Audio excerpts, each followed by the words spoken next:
Have you ever wondered how to keep your spending in check while still enjoying life? The 50/30/20 rule is a simple and practical method to help you do just that.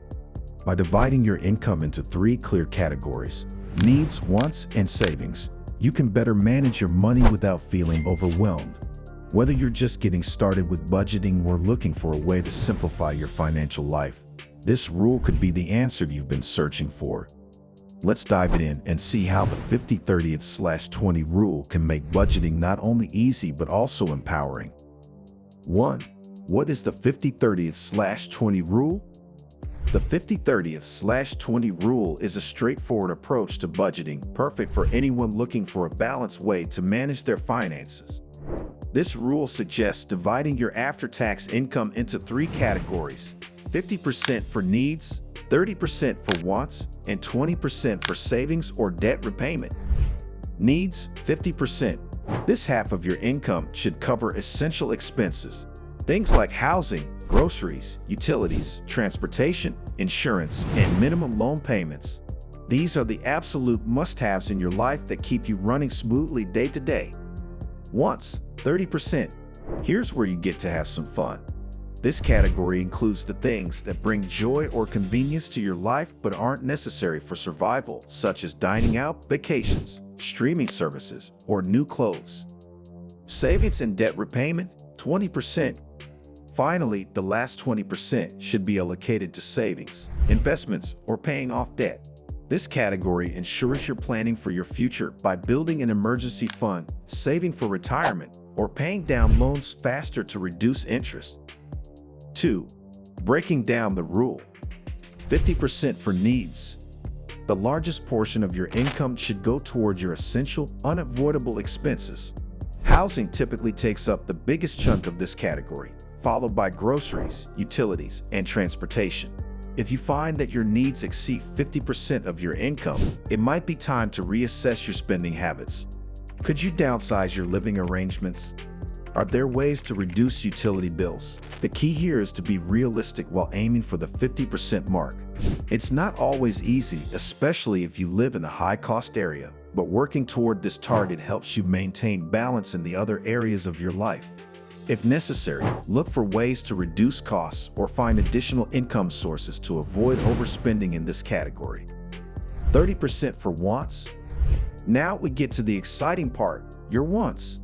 This 30% allows you to enjoy your hard-earned money on things that bring happiness, comfort, and fulfillment.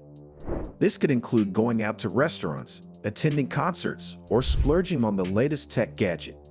However, it's essential to be mindful of not letting this category eat into your budget for needs or savings. Balancing your wants helps curb lifestyle inflation, where increased income leads to proportionally increased spending on non-essentials.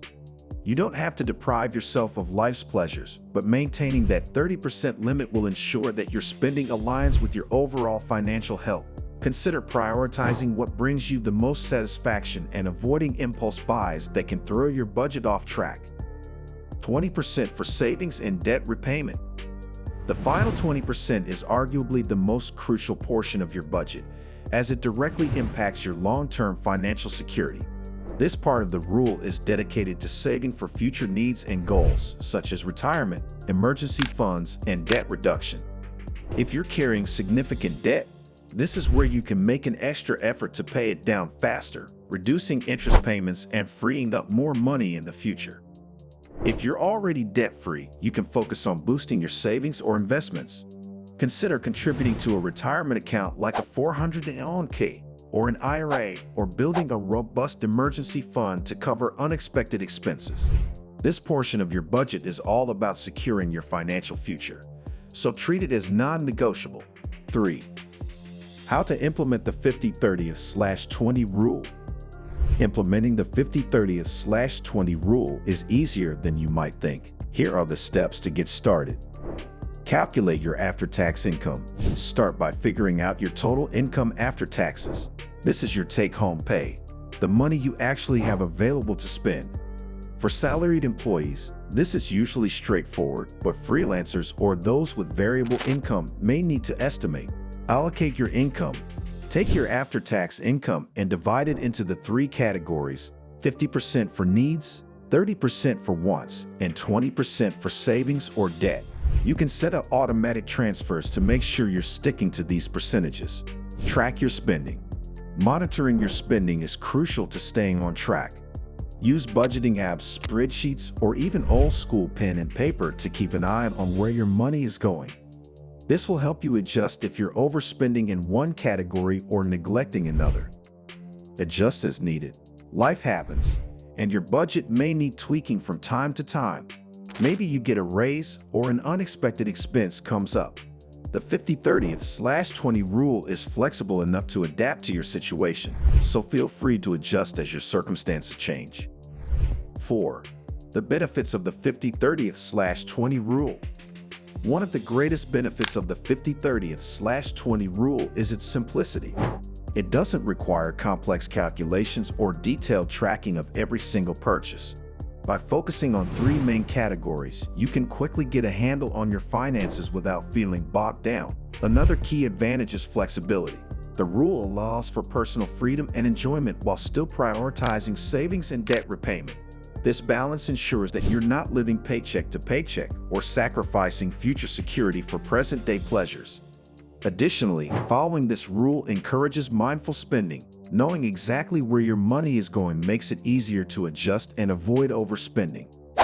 Lastly, by following the 50/30/20 rule, you set yourself up for long-term financial stability. Consistently saving and paying down debt builds a strong financial foundation, giving you peace of mind and the freedom to pursue your goals without the stress of financial uncertainty. 5. Adapting the 50/30/20 rule to your life.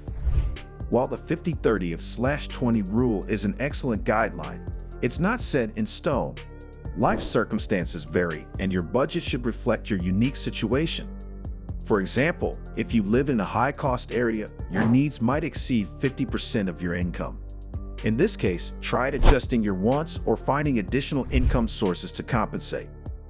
Similarly, if you're dealing with significant debt, it may make sense to allocate more than 20% toward repayment until you're debt-free. Once your debt is under control, you can redirect that money towards savings or investments. And if you're working toward a specific savings goal, like a down payment on a house, you may want to dedicate more than 20% of your income to savings. The key is to remain flexible and adjust as necessary while staying true to the spirit of the rule. Balancing needs, wants, and savings to build a healthy financial future. Thanks for tuning into Smart Money Zone. If you found this video helpful, make sure to like and hit subscribe for more smart finance tips coming your way. Don't forget to smash that notification bell so you're the first to know when we drop new content. Got any questions or topics you'd love us to cover? Let us know in the comments below.